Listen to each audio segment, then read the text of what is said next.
Israel ने जंग का ऐलान कर दिया है।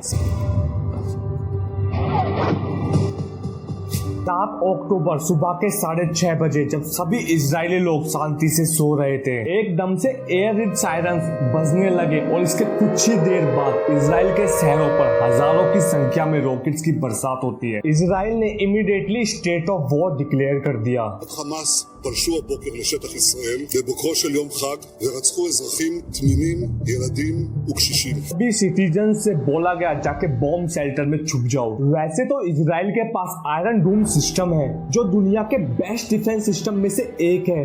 जब कभी भी कोई भी रॉकेट ऐसे टेरिटरी में गिरता है, ये Doom system latest military technology का इस्तेमाल करके उन रॉकेट को इंटरसेप्ट कर देता है और हवा में ही डिस्ट्रॉय कर देता है। मगर यहाँ इनका डूम सिस्टम भी फेल हो गया क्योंकि यहाँ 1 या 2 रॉकेट नहीं थे, 20 मिनट के अंदर हजारों की संख्या में रॉकेट फायर किए गए। इजराइल डिफेंस फोर्स ने एस्टिमेट किया कि 2200 रॉकेट फायर किए गए, लेकिन हमास ग्रुप कहता है 5000 रॉकेट फायर किए गए। इस अटैक में अभी तक कई सौ लोगों की जान जा चुकी है और ना जाने कितने हजारों लोग तो घायल हुए हैं। यहाँ हमास के द्वारा एक मल्टी प्रोंग अटैक किया गया। हवा के साथ साथ जमीन और समुद्र से भी अटैक किया गया।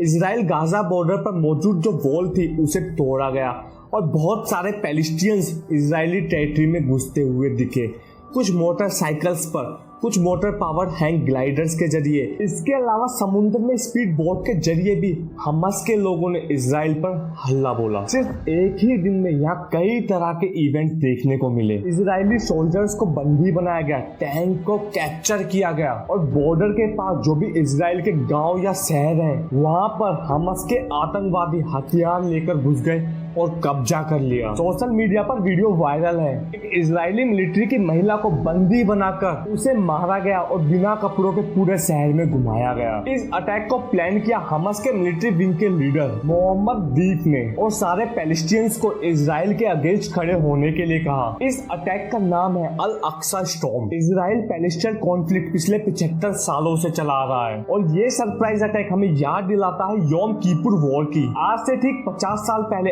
अक्टूबर 1973 में इजिप्ट और सीरिया ने इसी तरह से सरप्राइज अटैक किया था इजराइल के ऊपर और इसके बाद वॉर छिड़ गई थी जिसे योम किपुर वॉर कहा जाता है। लेकिन हमें इस वॉर के पीछे का सच जानना बहुत जरूरी है और हमें ये भी जानना जरूरी है कि इस वॉर से ग्लोबल लेवल पर क्या इम्पैक्ट पड़ेगा। आइए समझते हैं आज की इस वीडियो में।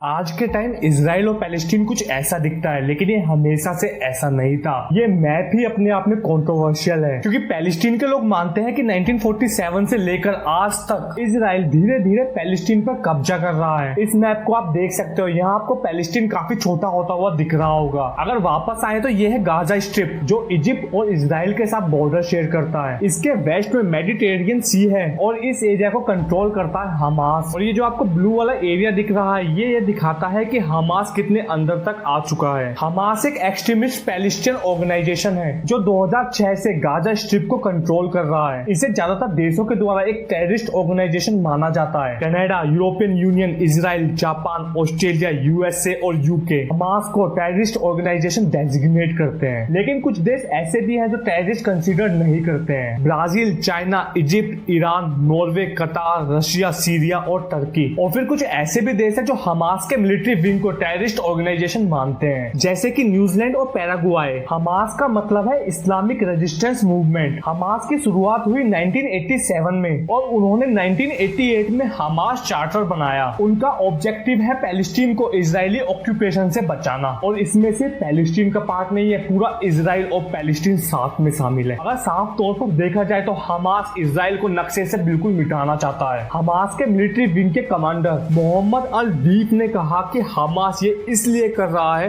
क्योंकि इजराइल ने पैलेस्टीन के ऊपर अत्याचार किया। स्पेशली रिस्पॉन्स है अल अक्सा मस्जिद में जो हुआ था उसका। अगर मैं आपको थोड़ा सा अल नक्शा के बारे में बताऊं तो ये है जेरूसलेम, दुनिया की सबसे होलिस्टिक जगह में से एक। इसका जुडिज्म, इस्लाम और क्रिश्चियनिटी में एक इम्पोर्टेंट स्थान है। हमास का कहना है कि इजरायली आर्म्ड फोर्स अल अक्सा मॉस्क्यू के आसपास वॉयलेंस कर रही है। वेस्ट बैंक में इजराइल ने इस साल कई रेड की और इसमें 200 से ज्यादा लोगों की जान गई। इजराइल मानता है कि 200 लोग मिलिटेंट थे या मिलिटेंट्स के साथी थे और कहता है कि इजराइल जब भी वेस्ट बैंक में मिलिटेंट के अगेंस्ट कुछ एक्शन लेने की कोशिश करता है तो उन पर पत्थरबाजी की जाती है, तो इस वजह से रिटेलिएशन में जान जाती है। और पैलेस्टीन मानता है कि इजराइल का वेस्ट बैंक में क्या काम। सिचुएशन हमेशा से कॉम्प्लिकेटेड ही रही है। इस साल वेस्ट बैंक में 200 से ज्यादा लोग मारे गए और इजराइल की तरफ से भी 30 से ज्यादा लोग मारे गए। अब यहाँ मुद्दा खड़ा हो जाता है कि वॉयलेंस की शुरुआत करता कौन है। इजराइल का कहना है कि लोग पहले पत्थर फेंकते हैं और छुपने के लिए मॉस्क्यू के अंदर जाते हैं। पैलेस्टीन के लोग कहते हैं कि मॉस्क्यू के अंदर घुस के लोगों को बाहर निकाल कर लाया जाता है और मारा जाता है। अब आप कौन सी साइड पर विश्वास करना चाहते हो ये चीज मैं आपके ऊपर छोड़ता हूँ। अब जो इस पूरी कॉन्फ्लिक्ट में सबसे बड़ा चर्चा का विषय रहा वो मोसाद को लेकर है। दुनिया भर में फेमस इजराइल की इंटेलिजेंस एजेंसी यहाँ फेल रही, वो इस हमले को इंटरसेप्ट ही नहीं कर पाई। इनके लोग पैलेस्टीन मिलिट्री ग्रुप में भी घुसे हुए हैं और साथ ही दुनिया के अलग अलग कोनों में भी हैं। मोसाद पर सवाल है कि इतनी पावरफुल एजेंसी होने के बावजूद भी